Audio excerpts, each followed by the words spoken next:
After finishing her call, Melanie Rowland returned to the set and joined the crew to observe the filming.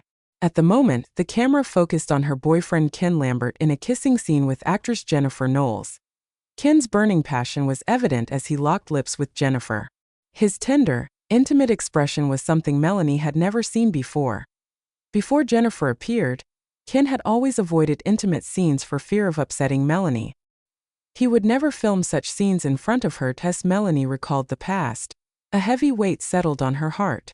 She suddenly found it difficult to breathe. Cut. That's it for today. Great work, everyone. The director called it a wrap, and cheers filled the set. Ken's assistants immediately rushed over to drape a coat over him and hand him a thermos. Melanie watched as he walked over, laughing and chatting with Jennifer. She numbly stepped aside to let them pass. In the past, Ken claimed he was worried about damaging his career if he got into a relationship. With that in mind, Melanie agreed to be his secret girlfriend. This relationship lasted 8 years. To this day, only his manager and a few of their friends knew. Yet, while Ken went to great lengths to keep Melanie hidden and avoid any association with her, he was openly affectionate and sweet with Jennifer. Too often, Melanie would argue with him over Jennifer. He would always brush it off, saying it was just part of the job and that she was being unreasonable. The producer Jeremy came over to gossip with Melanie. Ken and Jennifer's kissing scene looks so natural. It's like they're a real couple. So many people in the industry are saying they're actually dating. What do you think, Melanie? Could it be true? I don't know. Melanie mumbled. You're so indifferent. Anyway, you should focus on being a top-tier screenwriter and steer clear of Ken. There are so many shippers online accusing you of trying to steal someone's boyfriend. Doesn't that bother you? How could it not? The online hate had nearly driven Melanie to depression. She had spent countless nights crying under her blanket. She had even asked Ken to make their relationship public, but he refused. He got annoyed and pointed angrily at her, snarling, "What's your problem? Keeping it private is for your protection. You're plain full of flaws, overly sensitive and dramatic. If fans knew you were really my girlfriend, they'd scrutinize you every day. Could you handle that?" Was keeping their relationship a secret really to protect her?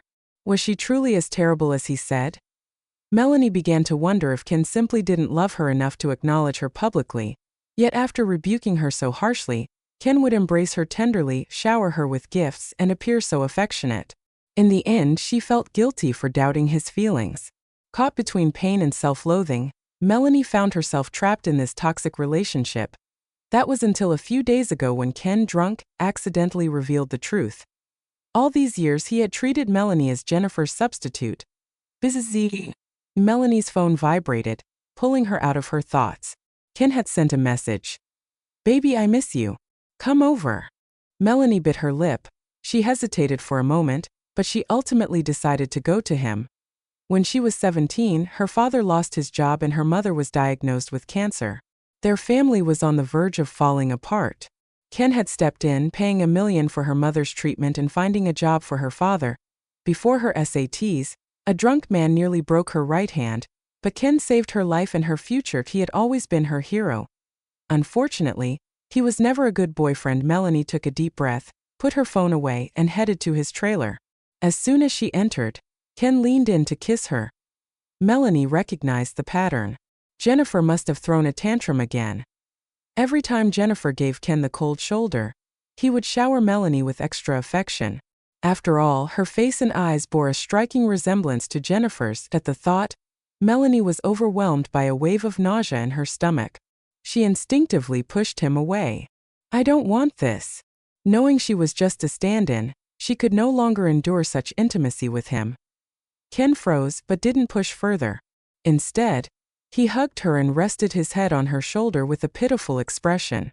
"Thank goodness I have you. You're the only one who'll never leave me." Melanie remained silent. She was leaving in 7 days.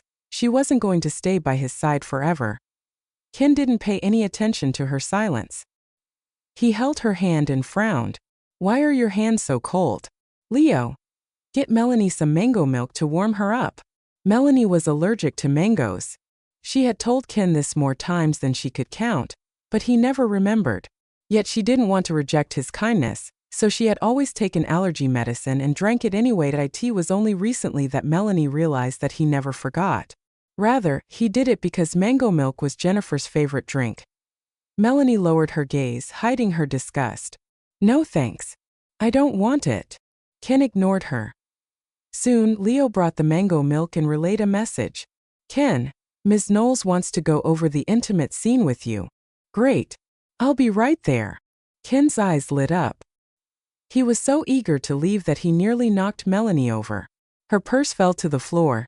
Spilling its contents, he quickly steadied her and bent down to pick up the scattered items. When he picked up a folded pregnancy test report, he froze. What's this? Melanie's eyelashes fluttered. This is. Before she could finish, Ken grabbed the pregnancy report and shoved it back into her purse. I put it in your purse.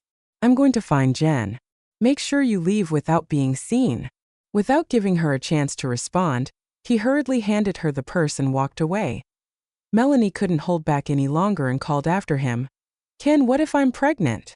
I was careful. Don't worry, you won't get pregnant. And if you do, get rid of it. It would ruin me otherwise.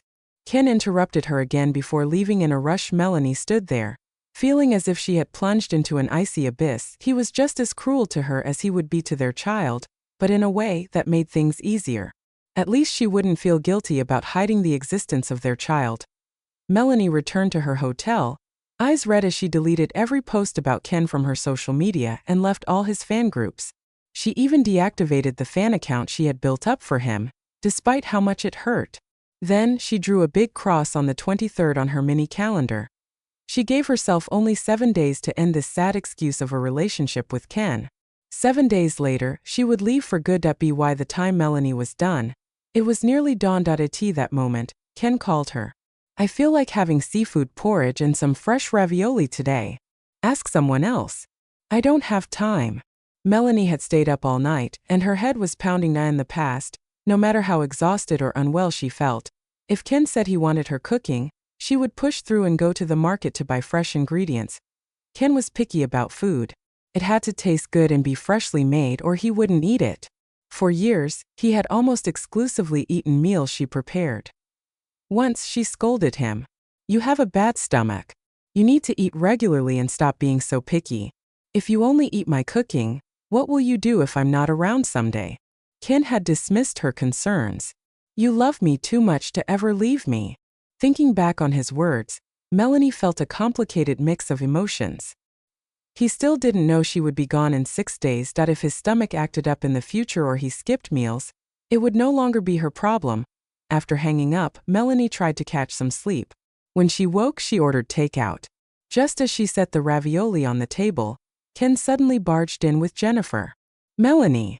Ken called angrily, but his expression softened when he saw the steaming ravioli. He shot her an exasperated look. No wonder you didn't reply to my messages or answer my calls. You were making ravioli. Next time, even if you're busy cooking, let me know or I'll really get mad. Melanie frowned, wanting to tell him not to flatter himself. The ravioli weren't for him. Before she could speak, Ken brushed past her, picked up a ravioli, and fed it to Jennifer. Try it, he said dotingly. Melanie's cooking is amazing. You'll love it. Jennifer took a bite directly from his hand, then teasingly licked his finger with her tongue. Ken gazed at her, the desire in his eyes obvious. The meal was now ruined for Melanie. She no longer had any appetite. Her stomach churned in disgust, and she turned to leave. However, Jennifer stopped her. Melanie, your cooking is excellent. From now on, I want to eat it every day. You should feel honored. Many of my fans would kill for this chance, but I wouldn't give it to them. This was just takeout. How good could it be? Jennifer was clearly trying to humiliate her. Melanie refused. I'm not a chef. Right after she said that, Ken rebuked her. Enough. Why are you giving Jen an attitude? Jennifer pretended to pull Ken back. Ken, don't be upset. Melanie's famous and talented. Lots of people would love to poach her. Aren't you afraid she'll leave if you treat her this way? Ken gently ruffled Jennifer's hair. You don't need to worry. Anyone could leave me, but Melanie never would. He turned to Melanie, his gaze now cold. Jen wants to eat your cooking from now on. Any problems with that?